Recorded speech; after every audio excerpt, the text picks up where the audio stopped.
At saka hindi siya, I could go on and on. He is such a gift to humanity. Kayo po ay nanilbihan during Duterte administration. Paano po ba nagse-celebrate si former President Duterte sa kanyang kaarawan? Meron bang duran-duran? Hindi. Si President Duterte, napakasimple na tao. Unang-una sa lahat, no, pagdating sa pera ng taong bayan, dumating pa sa punto na napaka-OA sa tingin ko. Pero ngayon, I appreciate it so much. Mula sa pagkain namin hanggang sa ilaw, hanggang sa aircon sa Malacanang, napaka-pulido niya na hindi natin pera yan, pera ng taong bayan yan. No, hindi siya magnanakaw. Hindi siya papayag doon sa budget na napaka-skandaloso. Hindi mangyayari yon. At hindi nangyari yon kay President Duterte. How did he celebrate his birthdays? Sa bahay lang siya.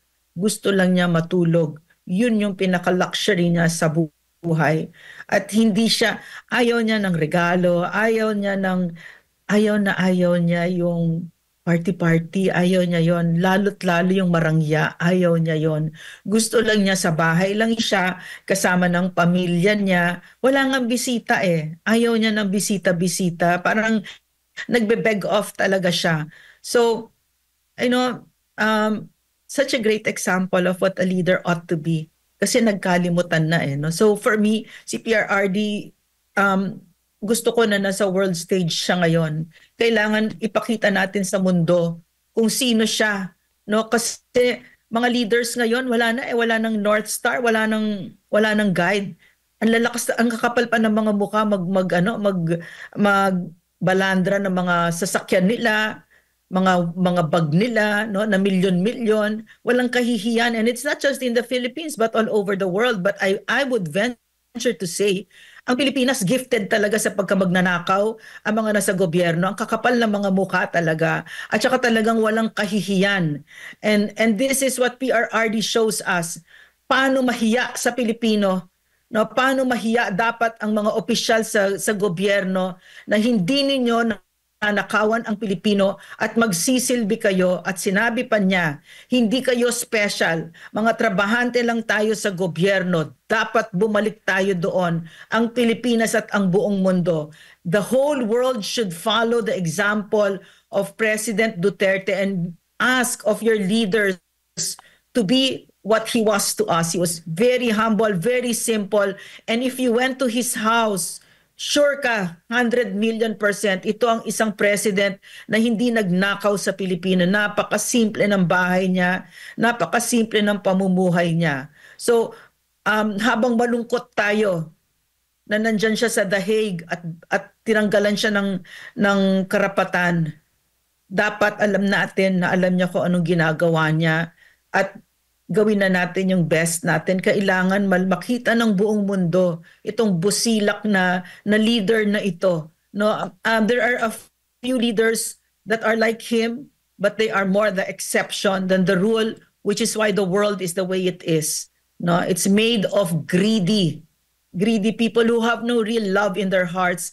And si President Duterte, alam mo, more than anything, no, for me, personally, he's a first-rate human being.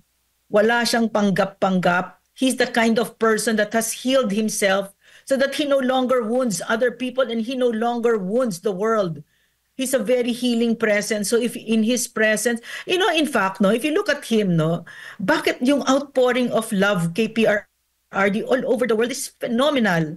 Why is that?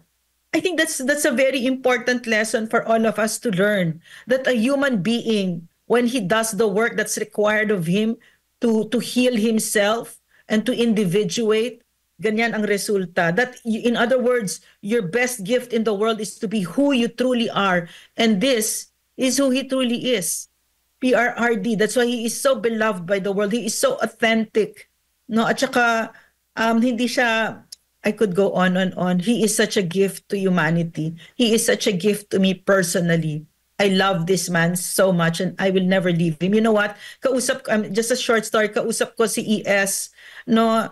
And ES Bingbong Medialdea, ES natin, no? And I was telling him, ES, we could not have imagined this happening, diba? That PRRD would be in prison, that we would be taken in this place, diba? Itong ganito, I could never have imagined it. And yet I have to tell you the truth. I feel so honored to be by your side until the end. Even with PRRD, I am so honored to be here with you. So that's how I feel.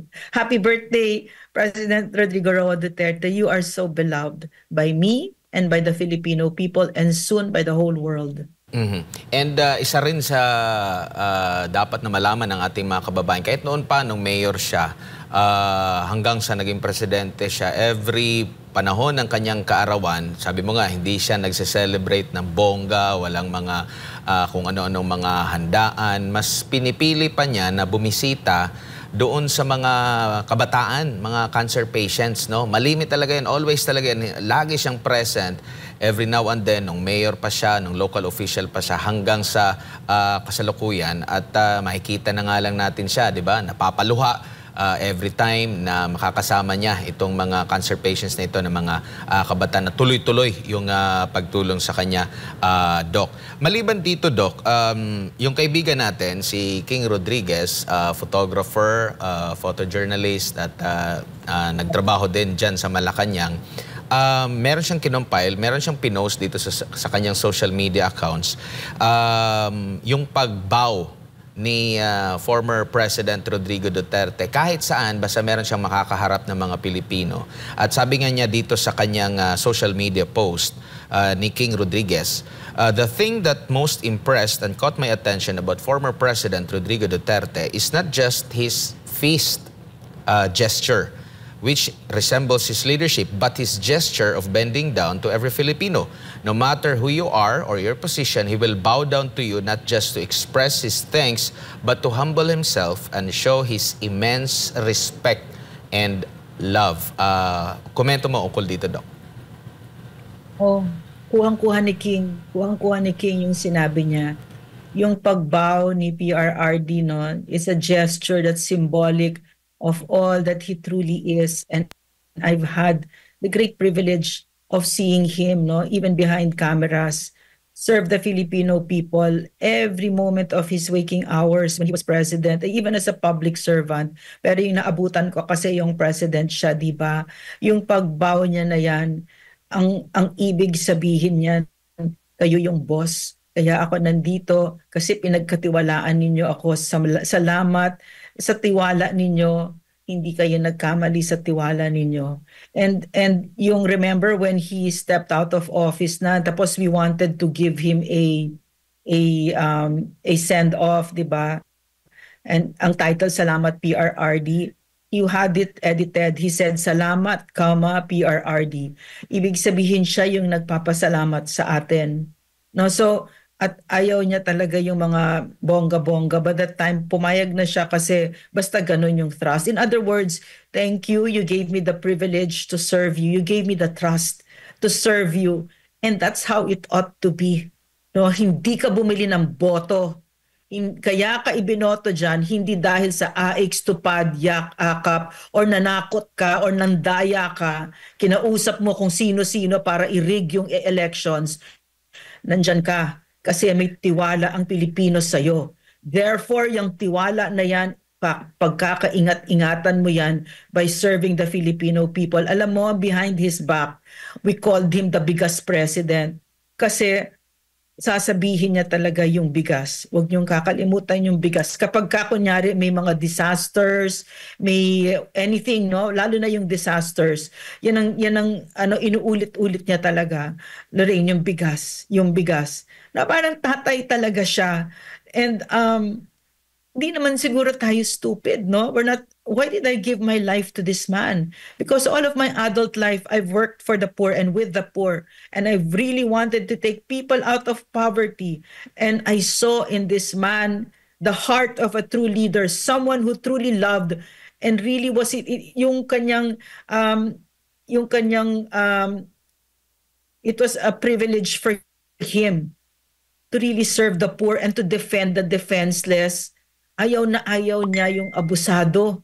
Ayaw niya yung mga pinakaayaw niya yung mga nare-rape. Ayaw niya yung ganon. Pinakaayaw niya yung government official na ginagamit yung kanyang poder para saktan ang Pilipino at para magmayabang at para abusuhin yung kanyang kapangyarihan. Yan ang pinakaayaw niya. No? So, regalo talaga sa atin si PRRD. Doc, daghang salamat. Maraming salamat po sa inyo pong oras at sa pagbibigay po ninyo ng impormasyon na ngayong umaga. Mabuhay po kayo at dyan sa mga kababayan natin at abangan natin yung mga pagtitipon po ninyong gagawin maya-maya dahil